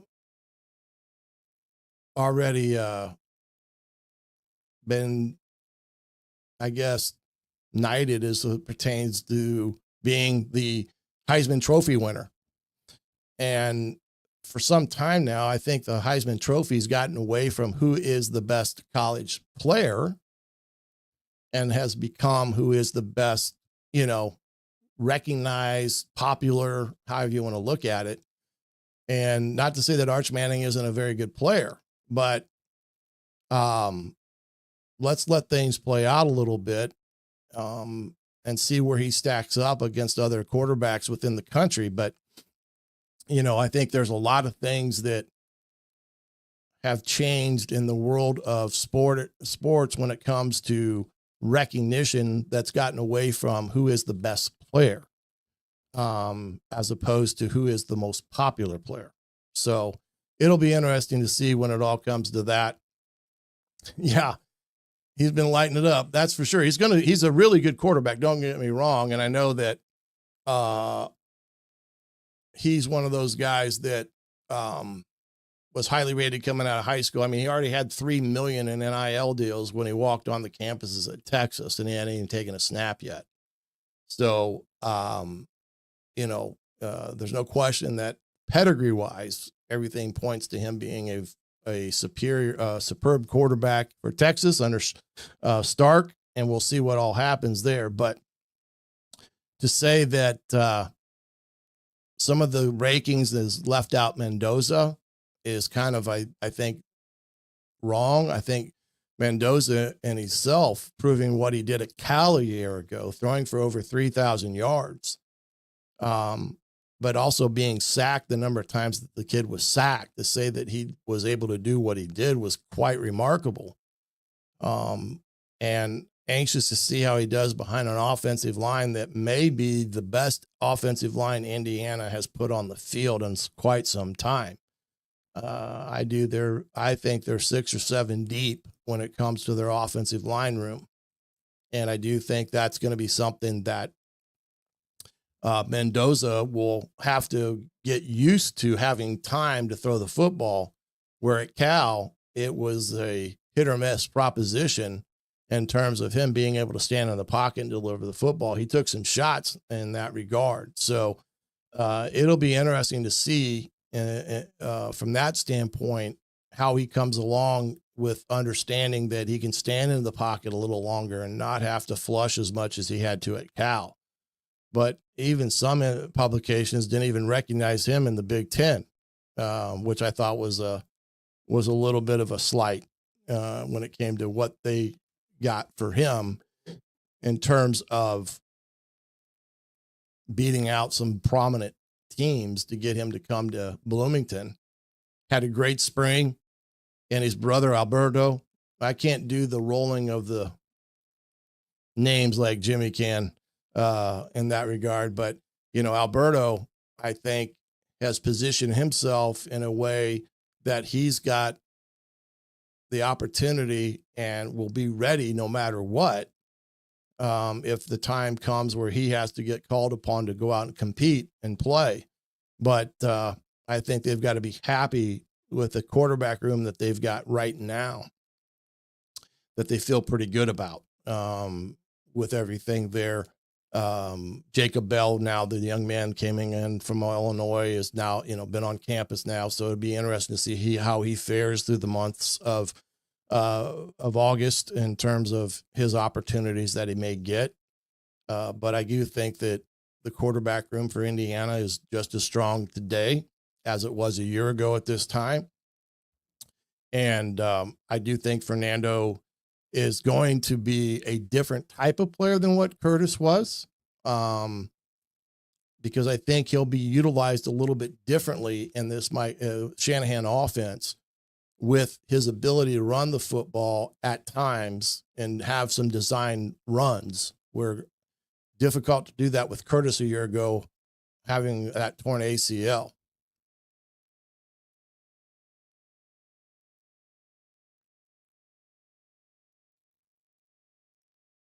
Mendoza with a good O-line is scary. Yeah, I do think he's definitely got a chance to be yardage-wise as good as he was a year ago, but with better protection. And again, with Indiana, like I said, with what Bobstead has done up front, with the offensive lines that he's had over the last couple of years and what he's put out there on the field, you can tell that they are vastly improved. Now, when they got banged with injuries later in the year, you could kind of see some of the drop-off, of course. Kind of caught up with them against Michigan in the second half. And then, of course, at Ohio State, it really caught up with them.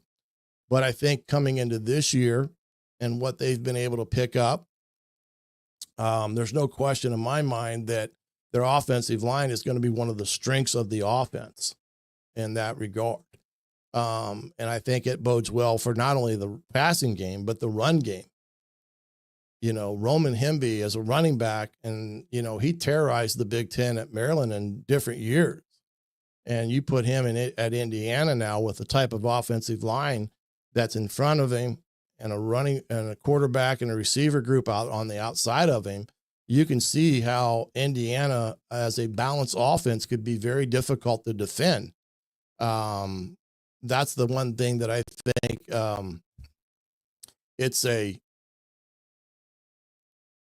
thing that, as Indiana fans go, you've got to be excited with what the promise is when it comes to the offensive line and what you've got at the running back room, quarterback room, and then at the wide receiver slot. You got Surratt out there, who's one of the top wide receivers in the Big Ten as well as the position group because of what they've got returning there with Cooper and some of the other guys. I'm interested to see Becker and how his progression is because he's a kid that Coach Cignetti's talked about towards the end of spring and his progression. So offensively speaking, I don't think there's any question that Indiana can be better this year as they were a year ago. And I do think that with Fernando gives them a little bit better options. But I don't know how much you run a quarterback when you've got Hemby back there and, some of the other workhorses that you can put behind him there because they've all can do great things. And the RPO game, I think, is going to be something to behold because I think that's where they put defenses in a bind. And that's what they did last year is putting a lot of defenses in a lot of conflict with what they do with their RPO game. And as long as the accuracy is there for Fernando, it's a very difficult system to defend against and cover.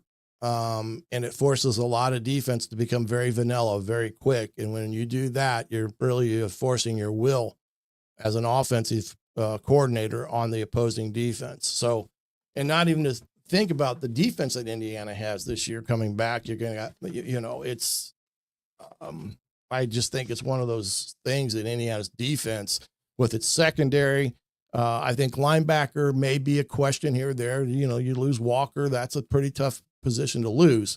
But other than that, it's all been good for Indiana when it has come to what their defense was able to do a year ago with what they had and what they put together to be as highly rated as they were in a lot of statistical categories. So a lot of hope on that regard. And I think Indiana in that sense is going to be, again, a team that can be a contender in the Big Ten and be viable for a position in the college football playoffs. As we know, Illinois week 3 will be the biggest thing that hits Bloomington this year as it kicks off the Big Ten season and is against two teams that are in that middle of the pack type of teams that will be vying to be one of the two teams that has a chance to knock on the door of the big boys and be disruptive in the Big Ten. But Indiana, that 3-week stretch where they go Illinois, Iowa, and Oregon is going to be a big 3 weeks, a big 3-week season for Indiana, a lot tougher than it may have been this year. So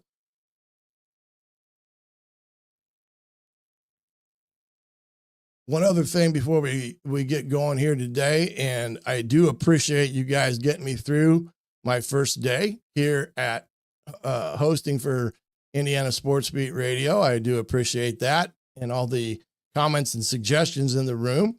And hopefully,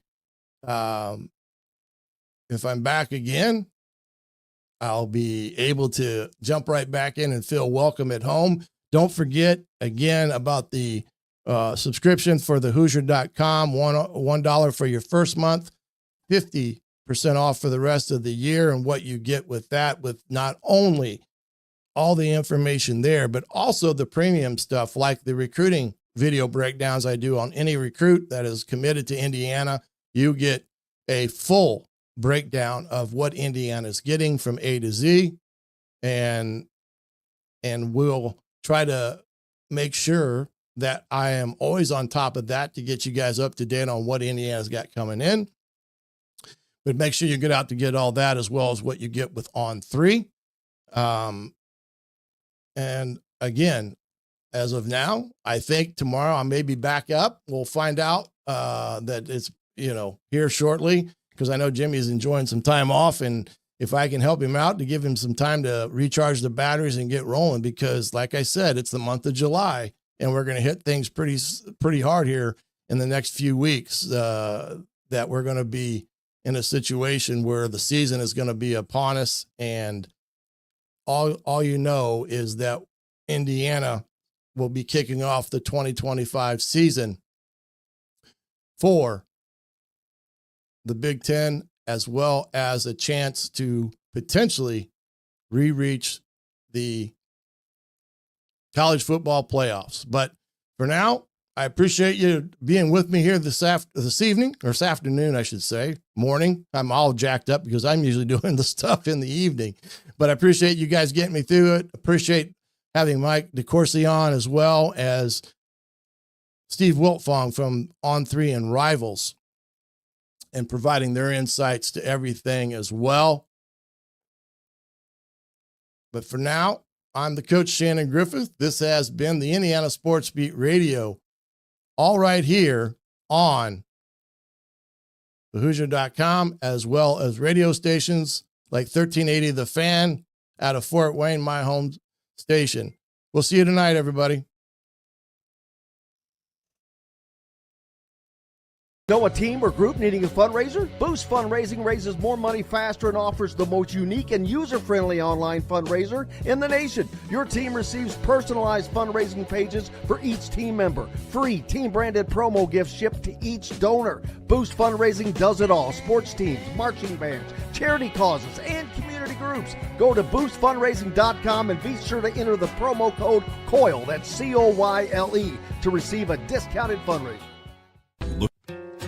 Located on 325 acres in beautiful Brown County, Indiana, Hard Truth Distilling Company is the biggest and the best craft distillery around. While Hard Truth is already known for producing internationally awarded whiskeys and spirits like Hard Truth Sour Mash Bourbons, Sweet Mash, and Hard Road Rye, as well as their cinnamon vodka and the always popular Toasted Coconut Rum. Hard Truth Distillery offers so much more.